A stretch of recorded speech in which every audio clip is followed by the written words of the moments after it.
Hi everyone, hi Cancers, this is Lada and Marina from Astrolada.com here with the yearly forecast for Cancer for the year 2017. Hi Marina.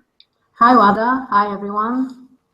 We are excited to present to you Cancer, and that's for everyone who has their Ascendant, Sun or Moon in Cancer. Usually people check their Sun sign, but I would advise also if you have your Ascendant in Cancer to check that video as well. So before I start, I just want to make an announcement that if you want to have your yearly calendar, Marina is preparing an amazing yearly calendar, and if you buy it till the 1st of December, it's going to be just $20, and it's going to include solar eclipses, full and new moons, and when planets are visible, the heliacal rising, when is a great time to do something, when is a good time to avoid something according to the different signs.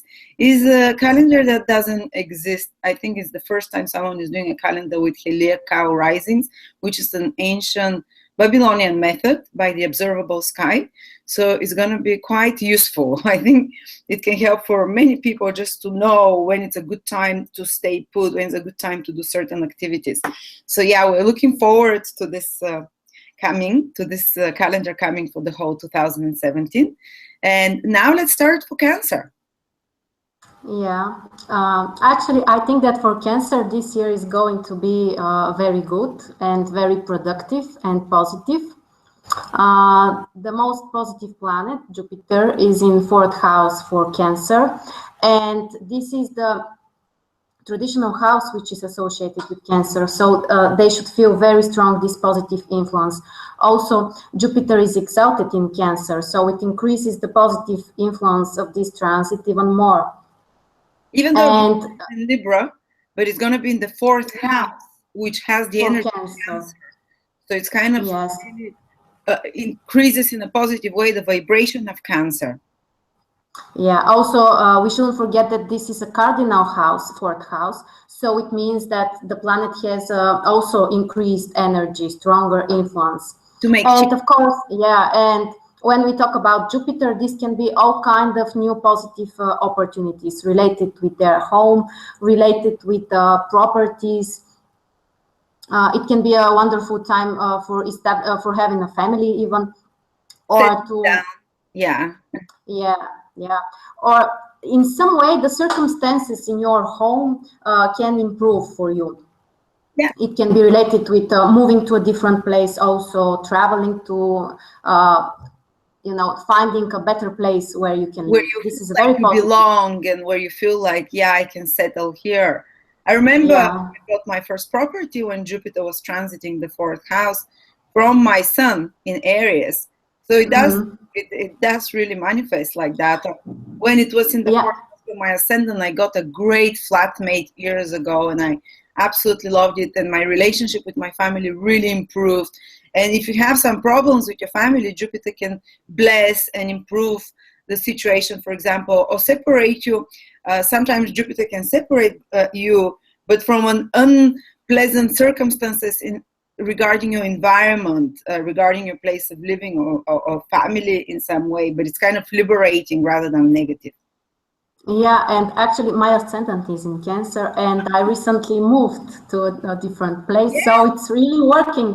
And I used to live with my parents. My father also has an Ascendant in Cancer, so it's also a positive change for him, getting rid of you. Yeah, actually, that's what happened, and it means that it's positive for all of us. Yeah, so it really works. Yeah. Oh yeah. It also makes a person happier. The fourth house in Vedic astrology is the house of happiness, they say, your emotional well-being. And Jupiter is like a bright light that comes in your inner sanctum of your soul. And it's kind of can heal emotional pain from the past, for example. Can make you, even though it's not so outer, like you're not out and about out there, it's more private house, the fourth house, but it gives you the sense of inner glow and warmth. That can be healing. And you can, for example, be enjoying more time spending with family. You might be enjoying more time in the privacy of your home and doing some renovations, improving something of your home, for example, as well. doing some psychological work, maybe examining the past and releasing pain and forgiving the past and the family in some way. You know, those skeletons in the closet that everyone has, they're buried underneath in the fourth house, and Jupiter can heal that energy somehow. And I remember I reconnected very strongly with my family. I was calling them every day on Skype when Jupiter was in the fourth house. And I was traveling a lot to my country of origin. You can reconnect with your roots. I was examining the history of Bulgaria. You might get interested in history in the past as well. But it's uplifting influence. Or of your own family to... family tree. Yeah, to connect to members even who are already dead, but you might be interested in exploring what has happened in your past, because we are also connected with that. This is the roots of our psychic, and that's why it's also influencing us.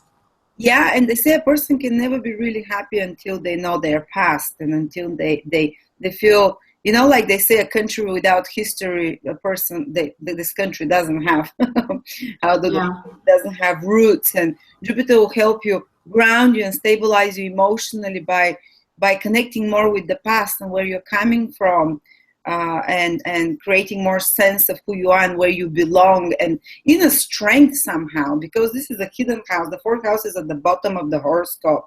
This is your foundations that you're firmly grounded on, that you're with your feet, and Jupiter can help you ground you more and make you feel like a more how do I say, like you belong, and it gives you a good foundation to, after that, when Jupiter starts rising through the horoscope, to start advancing forward with more firm grounded feelings within you.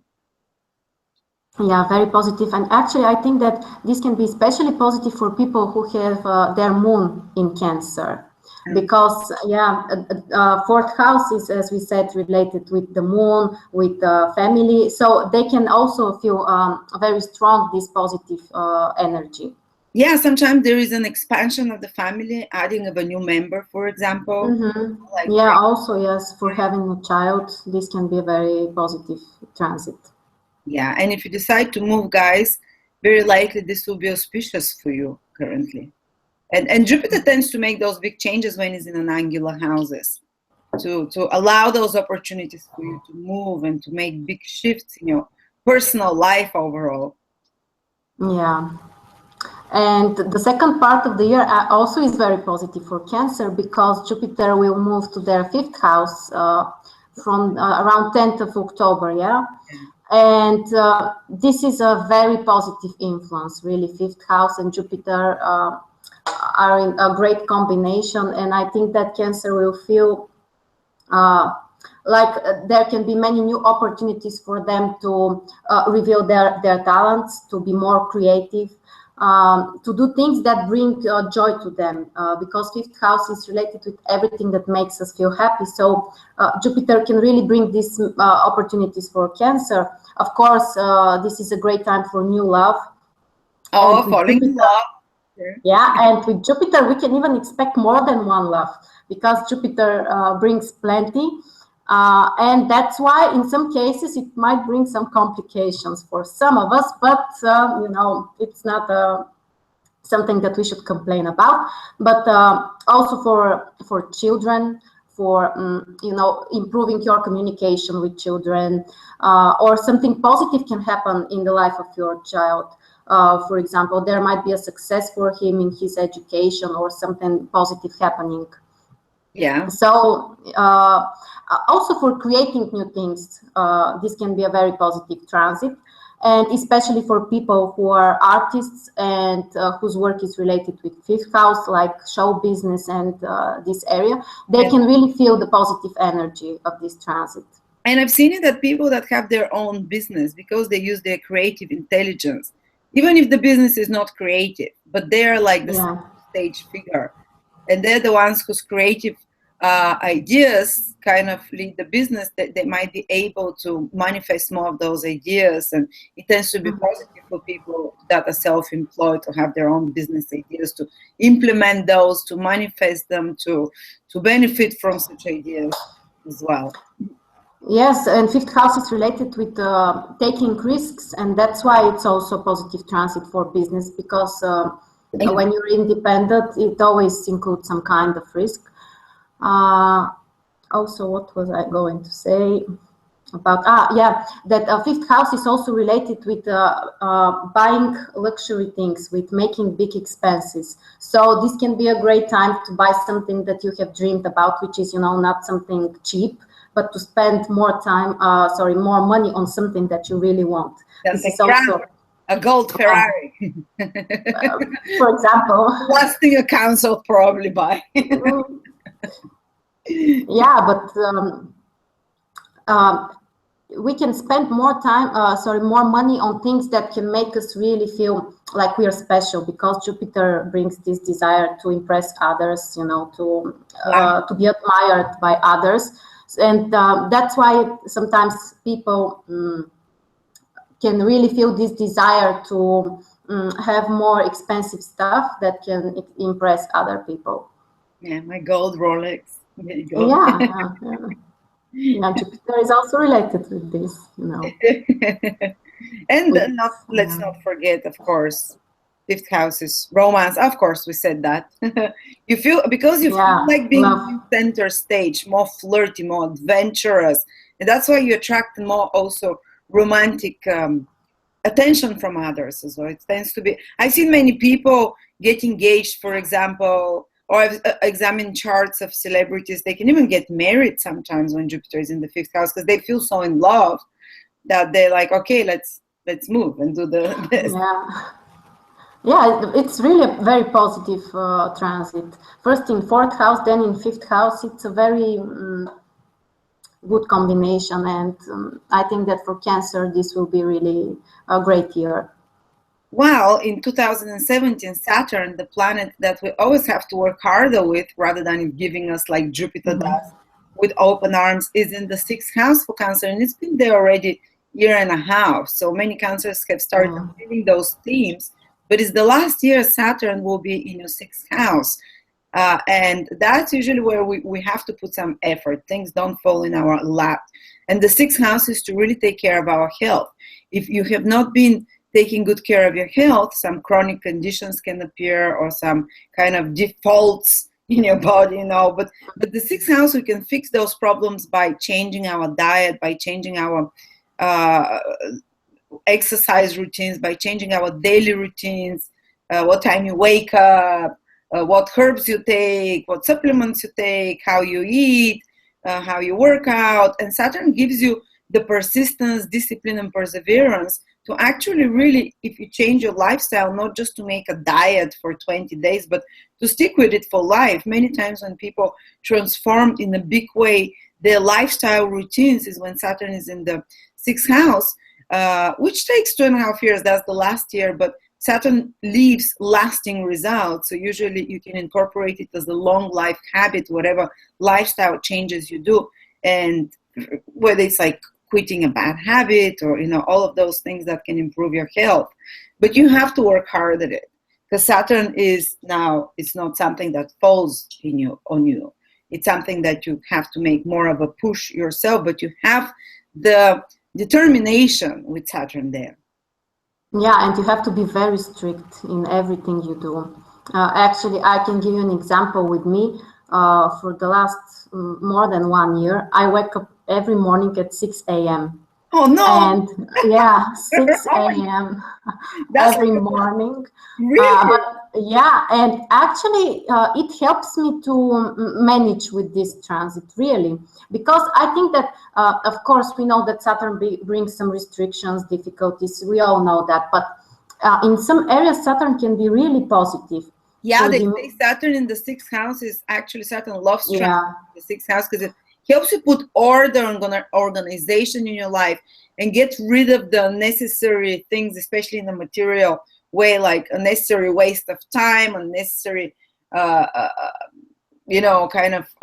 put better organization and order overall, because sixth house is the energy of Virgo, and Saturn really kind of makes you cleanse, detox your life in some way and make it more simple in daily routines, but more productive as well. By the end of this period, a person becomes super productive, but it coincides with bringing extra hard workload, because sixth house is our daily duties, responsibilities. So Marina can attest for that. She's been working like crazy. Yeah, and it really brings positive things in my life. Really, this transit of Saturn, especially for my work, I can say that it's not bringing restrictions or difficulties. But the thing is that it's important how you react on this transit. And with Saturn, you have to be strict. You have to be always on time for everything which is possible, which depends on you. And even not only in your work, for everything, try to be in your daily routines to be very strict and accurate. Because Saturn is also related with time. This is the planet of time. So by being very strict, we can feel the positive side of this transit. And another advice is to try to make lists of everything that you want to do. Put it down, to have an order for your daily routines, even for your week or for your month, even for the whole year, to know what you would like to achieve. What are your plans? Yeah, time management, especially regarding your work. Yeah. But I've seen in this case, who are not hardworking, when Saturn goes in the sixth house and gives them extra responsibilities and duties, they might get depressed. But if if you're like, if you're willing, you've been waiting to get those extra duties and responsibilities, Saturn can really, it's almost like making you a really hard, good B worker, and it's gonna pay off after that. Yeah, and that's why it's very important how we are reacting on this transit, because it really, a lot of the things depend on us. And for people who are expecting, to receive things that they don't really deserve, it's not going to happen with Saturn in sixth house. Especially in regards to work, in regards to physical health. Also, this transit can be helpful for having more stability in your work. If you have started something before, Saturn now can help you to put some kind of structure in your work, to have some kind of stability. But for people who are trying to start something new related with their work, this is not the best time for them. Of course, it depends on the whole chart and other influences, but Saturn in sixth house means that if you really want to start something, you need to be very patient, because probably it won't happen as fast as you would like. It's going to take a long time. It's going to take, it's almost like working behind the scenes now and putting the hard work before you start seeing the results, because the sixth house is not house of rewards, and is the house of the apprentice, is the house of the, of almost like a student that works for the master and prepares and tries to prove themselves, but you don't receive yet the applause here. You're preparing the ground for later on. Yes, but Jupiter and Saturn are in a positive aspect between each other, so it can bring more positive energy, especially in our work or in our home. And for example, this can be a very positive transit for people who are having some kind of family business or working from home, because we have fourth house and sixth house connected. So working from home, working with properties, with family business, this is a very supportive aspect for Cancer this year. Oh, wow. Especially the first half when Jupiter is in fourth house. Wonderful. Yeah, so this is a very good combination. Saturn and Jupiter are the two social planets, and when they are in a positive aspect in the sky and in our horoscope, it helps us to improve our social state, to achieve some kind of social results. Yeah. And with Saturn in sixth house, it can be related with your work career, but as you said, it's not the transit when you will be admired by others, because sixth house is the house of the servant, the one who is hardworking, but you are putting the foundations now. So after that, you're going to be rewarded.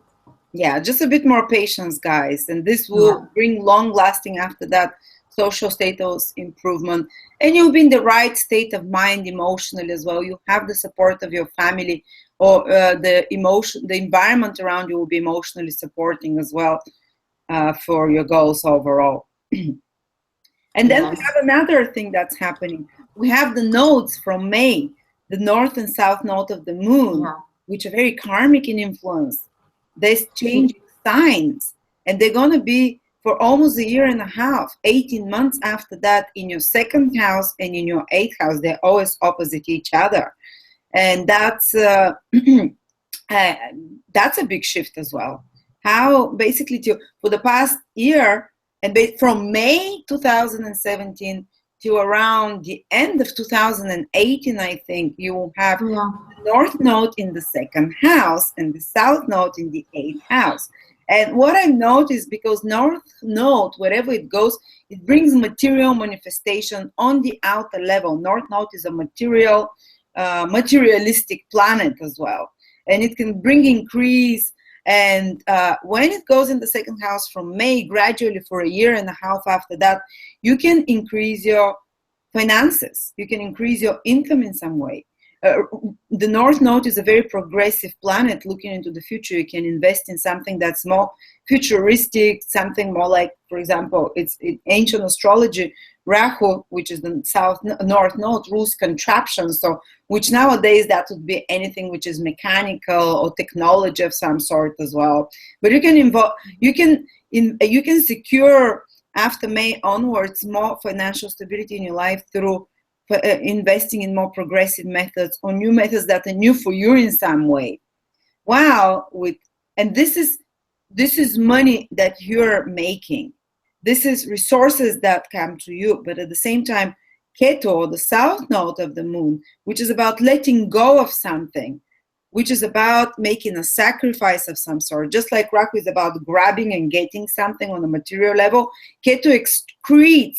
The south node excretes and lets go, and you don't have material successes so much. Maybe spiritual rewards, yes, and spiritual growth through losses, through letting go, through learning to sacrifice, or to sacrifice for a bigger goal, or for a less materialistic goal. But being the south node in the eighth house is like possibly you'll not be able to rely on other people's resources. Maybe some source of help that you didn't work for will fall off. For example, support from family or from a spouse or some government or a stipend or government help that was coming to you might be asked to let go of it. But at the same time, the North Node in the second house will allow you to find a new source of income and stability that you personally source out. So instead of relying on others, you'd have to let go some support from others, and you have to find new sources that you personally, of financial stability that you personally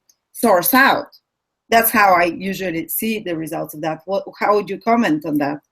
I would say the same. It's time to depend on yourself regarding your finances, not to expect some financial support from others, not to require that from partners or close people. It's time to earn your own money with your own efforts, and actually this is very positive. Also, second house is related with storing things, keeping them. So it's a good time to save some money, not to spend everything, even though with Jupiter in fifth house, you might be, you might want to do that. But the more rational decision is to try to keep some of your money, your finances, just to keep them. They will increase, guys. They will. Yeah. Second house and Taurus. Not exactly on May, but gradually over the next year and a half after May, you'll get some opportunity for sure to increase your income. Yes, and also for taking care for your health. This combination, the North Node in second house and Saturn in sixth house, is very good for putting some efforts to improve your health, keep some kind of regime, some kind of diet. It's a positive also influence for losing some weight. If you're overweight, with Saturn in sixth house and the North Node in second house, that's like a weight that stays off usually because it's long-lasting effects of Saturn. Yeah, so this is also a positive shift for Cancer during the next 1 year and a half. Yeah, that's good to hear. And then we have Uranus that's in the last 10 degrees approximately of the cardinal signs. And the last year of Uranus being affecting the cardinal signs, and mostly Cancers that are born with their sun in the last kind of 9-10 degrees of Cancer, which means Cancer is born from around the 13th to around the 22nd, the last day of basically of Cancer, till the 22nd of July. Or basically, if you have your moon or your ascendant from around 21 to around 30 degrees in Cancer, you're going to have a Uranus square there from the 10th house. So that's that can shake up your reality, specifically those last 10-degree Cancers that are there. And this can, especially in regards to some kind of career changes, and because Uranus is from the 10th house making this aspect to you, there might be the need to adjust to new conditions, the sudden changes that are happening. As we said, you don't change, you don't go and start in a new field of career when Saturn is transiting the 6th house. You usually tend to do something that you already have experience with, but only the last 10 degrees Cancers, because Uranus might be aspecting your Sun if you're born from the 13th to around the 22nd of July. There might be a shift now. They might, for those numbers, there might be like a surprise change in a new direction, or sometimes people can change jobs even a few times throughout the year when Uranus aspects their Sun. But Uranus, and it tends to be in a bit more unexpected, shocking way, but Uranus is a liberating planet. So even if it's a bit less stable throughout the process and more shaking up the status quo in some way, the ultimate goal of Uranus, if it's aspecting your Sun, is to give you more liberation, more authenticity. So, for example, some of you might become freelancing, or to work hours that are to be less dependent on some authority figure, for example, when Uranus is squaring the Sun. Or some authority figure might be making a lot of changes in your life to which you have to respond as well. And there might be changes connected to male figures in your life, because the Sun rules the father, the husband, and important male figures. If it's your moon in those last 10 degrees of Cancer from 21 to 30, then you might be having big changes with your family again. They might be a little bit more out of the blue and a bit less disruptive than just Jupiter transiting your 4th house. Or there might be big changes with relationships with women, with family, or your emotional bonds in some way might be suddenly, there might be disconnection from emotional bonds that are no longer relative in your life, like cutting off suddenly emotional attachments to people that they're not authentic in your life in some way, and you can easily cut off that bond.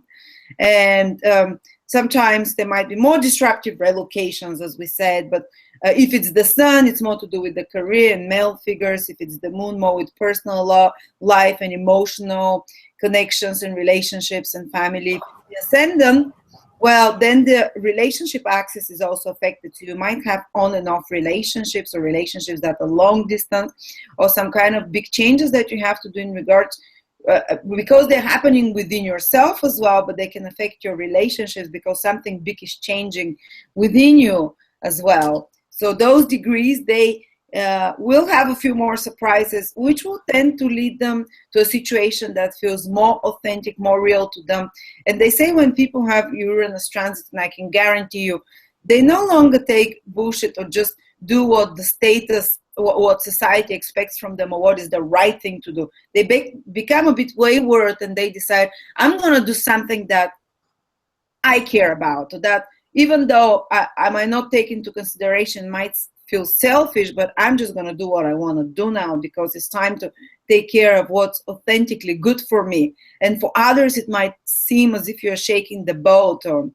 And to be honest, sometimes those big changes that you have to do, if you're Cancer in the last 10 degrees, might be coming to you from outside. Not necessarily be it might not necessarily be if you're resisting change in particular, Uranus will push you to make that change, like an outside influence, especially something to do with your social status, something to do with your career. But that's only the last 10 degrees. Sorry. Yeah, and we shouldn't forget that we have Jupiter, which will make opposition with Uranus. Mm-hmm. And even if this is a difficult aspect, the opposition, when we have Jupiter, it also can bring positive opportunities for us. So these changes, they can be really positive. And Jupiter is in Saturn, and we have to react very fast. Jupiter is in 4th house, Uranus in 10th house, so we need to find the balance between our home and our career, our family and our social state. And this opposition also can be very positive for making sudden changes with your home, because Jupiter is in 4th house. We have this opposition at the end of December this year, in October, and also in September, I think, 2017. So March 2017, it's happening in March and around September towards the end. Yeah. You might feel it a month before, a month after. Some people react differently, different times. But it's going to be like sudden changes that are connected to your social status and to your personal life, property, family, and sudden opportunities as well. Yeah. Yeah. And another transit that we shouldn't forget is that Venus is going to be retrograde from 4th of March until the 15th of April. Venus is retrograde in Aries most of the time, the last few days in Pisces. So for Cancer, this will be in their 10th house, which means that it will influence again their career, their reputation, their work, their communication with authority figures. It's not the best time for new negotiations, because Venus is also related with that. So you should be more passive. Don't plan important negotiations, especially with partners who are new for you and you are, for example, trying to have some new contracts. It's best to avoid that. But for instance, you might connect to some partners from your past, especially business partners. This can be a very positive transit for you. They can connect with you, or you can connect with them. For people who had a love relationship on their workplace, this also can be an important transit, which can restart some old relationships. Some partners from the past can appear. So for restarting old things, this is a positive transit, and for starting new projects, it's better to be avoided during this transit. Yeah, and sometimes I've seen that, for example, you might have been working on something, some project in the past, and now it comes to reward you. And now when Venus goes retrograde in the spring, you might maybe you've had some achievement before, or some project that you worked very hard on in your career, and you receive the recognition for it, or it comes back to bring some opportunity further, or maybe some old project comes to be completed, to be re-examined, to be put the final touches to. And I think that especially people, Cancers, that work in Venus-related careers, like working with women, fashion, design, art, music, public relations in any sort, negotiations, they might have a more increased, some kind of a more important projects that they have to work harder on, because when Venus goes retrograde, any planet that goes retrograde requires 3 times more efforts. But after that, when it starts moving direct, it can give 3 times better results because of the 3 times more efforts you've put. So it might be some important time in regards to your career, especially if it's in Venusian careers that they mentioned, fields that you might be working on, and you might have to go over and change and improve and make better. And then when Venus starts moving direct again, to see the results of it. I can give you one example. When Venus was again retrograde in Aries, my cousin then, who has Cancer Ascendant, her company went bust. And she went and she said, I want to revive this company and I want to become partner in it. And they said, well, if you can, go and do it. And she said, yes, I will. And now she's super rich because she revived that company, but she started it during this 1 year when Venus was retrograde in her 10th house again. And she basically reviving an old company, bringing something back to life as well, restructuring some way. But that's just one example how it can work out. So I guess that's what everything we have to say for Cancer, isn't it? Yeah, the most important influences. Yeah, well, wonderful. Maybe just last thing to mention, people born from the 8th of July till the 12th, 13th of July, which means that their sun is from 16 till 20 degrees in Cancer, they're going to have Pluto opposition for the first and last time in their life. It's going to continue probably for a couple of years.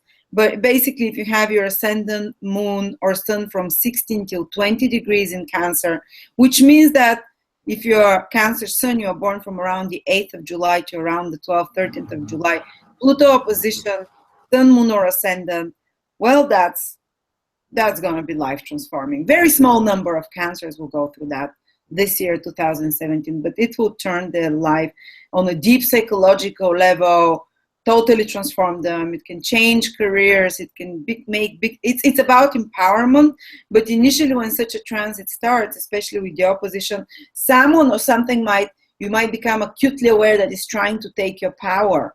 And during the progress of that transit, which will continue into 2018 as well, the universe will call you to take your power back in some way and to empower yourself even more through your willpower as well, because Pluto rules willpower. So there might be some power struggles. There might be some confronting your inner demons, confronting your inner or outer biggest fears in some way, because Pluto wants to take you to the underground, but only to allow you to come to the surface after that, much more fearless, dauntless, and made out of steel, almost like.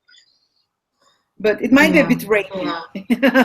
The first part of the transit, especially psychologically, might feel quite intense, just for those Cancers born around those days. So, anything you'd like to add? I think that this is an interesting year for Cancer. And the second part is very interesting, and also they should be careful because Jupiter in 5th house is the desire to have that are bringing joy for you. But is that problem? I can't hear well. Yeah, because is it okay now? Yeah, I think it's better. Yeah, because I also hear you. Sorry. So Jupiter in 5th house can be related with the desire to have fun, to have more parties, more love in your life. But Saturn in 6th house requires more discipline. So even though we don't have a real connection with aspects between these planets, they are related with different areas in our life. So we should find the balance between these things. Yeah, so after October, it will be like work hard, play hard. Yeah. Something like that. If you fulfill your first, always you have to take care of Saturn. If you take care of Saturn, Jupiter naturally comes to you, So do your duties and responsibilities, and then Jupiter will also allow you to party. Have fun. Yeah. So thank you so much, Cancers. Don't forget, check out our courses. Me and Marina have lots of courses on Astrolada. There are lots of courses on astrology if you want to learn. And that's personal astrology. It's about how to, our experience on horoscopes, on relationships, on how to read the chart, how to make predictions or forecasts. And we have lots of courses. I'll put a link there. And also check out the calendar that Marina is preparing. I'm really looking forward to it, and get it at a discounted price before the 1st of December. So thank you. And on Sunday we have a free webinar, so everyone who's interested can join us. It will be about the moon. We are going to talk about different influences of the moon, the phases, and what it means for you. We can put, the different phases. And if you can be there on time to attend it, it's going to be on YouTube, guys. So make sure you check that video. It's going to be really interesting. Marina will be leading it about new moons, full moons, what they mean, and how to read them. Yeah. So on Sunday, we are making this free webinar. Yeah. If not, I'll put a link here as well for people that are watching this video later, so they can find that free webinar. So thank you so much, Cancers, and we will see you soon. Thank you, and bye.